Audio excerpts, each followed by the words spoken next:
Over the past year, the Russian Navy has undertaken several high-visibility operations, most notably the deployment of the aircraft carrier Admiral Kuznetsov off the coast of Syria, and the launch of cruise missiles from ships based in the Caspian Sea. Russian submarine activity has also increased, although not quite to the level seen in the Cold War. But Moscow might be best advised to heed Matthew chapter 26 verse 41, where maritime adventures are concerned. Watch and pray, that ye enter not into temptation. The spirit indeed is willing, but the flesh is weak. The Russian Navy is a mess, and it will probably become more of a mess in the future. Current ships. The Russian Navy inherited a massive, modern fleet of surface ships and submarines. Most of these disappeared in short order, as Russia was incapable of maintaining such a flotilla. The remaining major units of the Russian Navy are very old, and in questionable states of repair.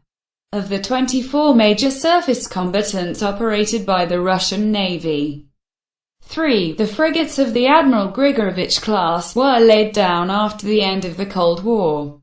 Most of the holdouts from the Soviet Navy are approaching the end of their useful lifespans, although the Russians have made some effort at refitting and updating parts of the fleet.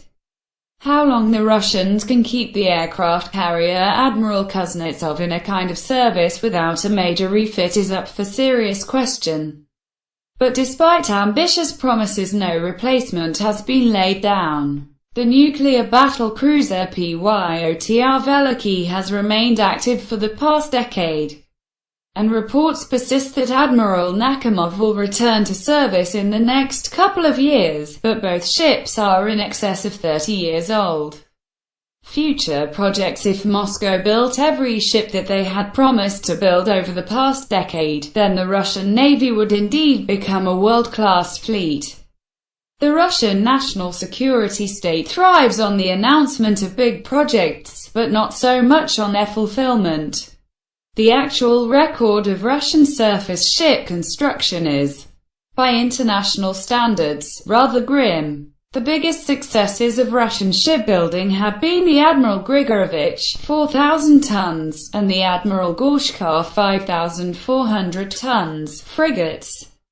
The former have endured construction times of roughly 7 years, the latter of 9 or so years. 2 Grigorovich frigates have entered service, with 4 more under construction. The first, Gorshkov, should enter service sometime later this year, with 3 more on the way. By contrast, it took the British about 6 years to construct the Type 45 destroyers, the Americans about 4 for an Arleigh Burke, the Japanese 4 years for an Atago, and the Chinese about 4 for a Type 05 2D. All of these ships are roughly twice the size of the frigates Russia is struggling to complete. The 12 ships of the Leader class, a proposed 17,000-ton destroyer, could easily replace the existing cruisers and destroyers of the fleet, but there is little indication that the Kremlin plans to lay these ships down, much less completed them in a reasonable time frame. Russia's recent economic crisis has made naval construction an ever harder sell. Moreover, the seizure of Crimea cut off the possibility of foreign acquisition, primarily the Mistral-class amphibious assault ships. Although at some point Russia could perhaps consider buying ships from China. Submarines. The strength of Russia's position depends, to great extent, on an evaluation of the centrality of nuclear submarines to naval power. Nuclear submarines, in both their ballistic missile and attack variants, are really the only things that the Russian shipbuilding industry has done well since the end of the Cold War. While the size of the flotilla has dropped, 13 SSBNs, 7 SSGNs, 17 SSNs and about 20 diesels, depending on what's available that day, the Russian Navy has worked hard to ensure that replacements are on the way. The 8 submarines of the Borei class, 3 in service, 5 under construction, should serve as a capable deterrent for the foreseeable future. and the 7 Yassin-class nuclear attack submarines provide a modern complement to Russia's existing stock of Sierra, Oscar and Akula-class subs. By comparison, the Russian Navy had an interesting 20th century. In 1905, Russia was a credible second-tier naval power, with sizable, modern fleets in the Baltic, the Pacific and the Black Sea.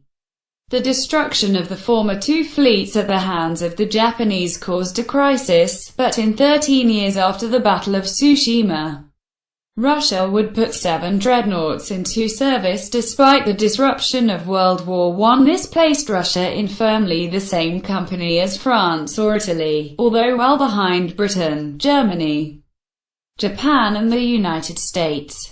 The Bolshevik Revolution, not unlike the collapse of the Soviet Union, simultaneously forced a consolidation of existing forces and a renunciation of planned new construction.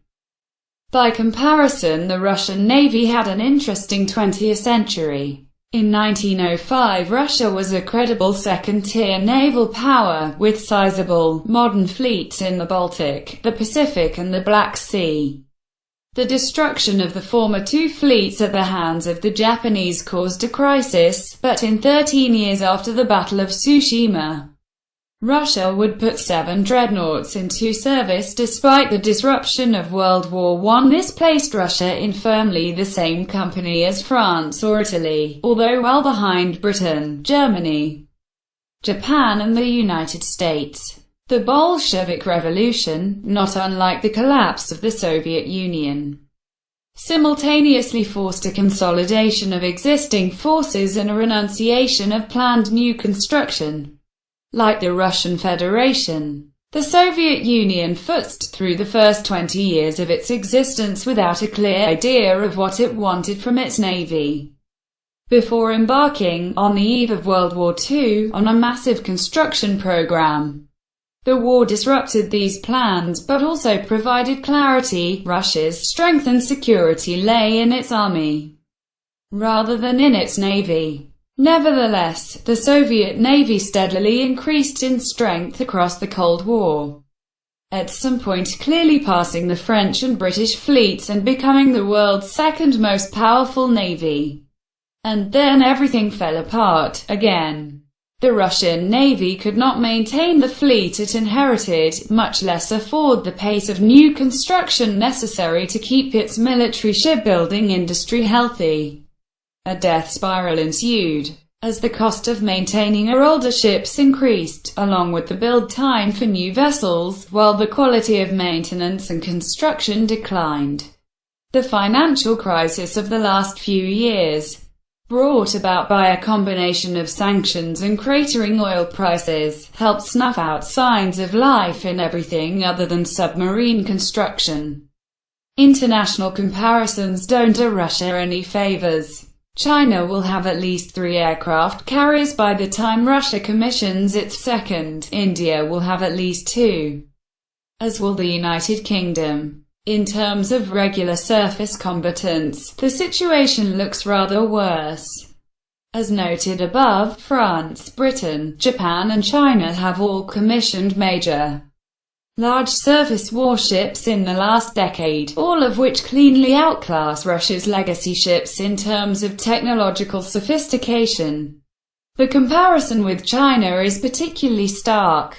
While Russia has commissioned 5 major surface combatants since 2000, 3 of which were laid down during the Soviet period, China has commissioned about 40. These numbers will get worse over the next few years. Rapper's Dmitry Gornberg has argued, Moscow's naval ambitions appear painfully unrealistic. Until Russia re-establishes its shipbuilding industry, it cannot compete with China, Japan or South Korea. Until Russia restructures its economy, it cannot re-establish its shipbuilding industry, notwithstanding outsized investments in defense. Russia can plausibly expect to compete on only a very narrow set of capabilities: nuclear attack submarines, nuclear ballistic missile submarines, and mid-sized frigates and corvettes. On the upside, Russian industry has done a creditable job of installing new missile technology onto existing platforms. Finally, it bears mention that the modern Russian Federation lives with the same maritime handicaps as its predecessors, the Soviet Union and the Russian Empire. The Russian Navy is divided between 4 different fleets: Black Sea, Baltic, Northern and Pacific, none of which can easily support the others. Getting the Admiral Kuznetsov to the Mediterranean and back without a serious breakdown was considered a major accomplishment. Contrast this with China, which maintains 3 regional fleets within easy sailing distance of one another. Long story short, Russia's navy is in bad shape, and Russia is in no shape to rebuild it. In the foreseeable future, Russia should commit to naval projects that it absolutely requires, and that it does well. This mostly means a nuclear submarine flotilla capable of posing a deterrent threat, and a small surface fleet tasked with managing routine maritime maintenance operations. Anything more is probably too much of a reach.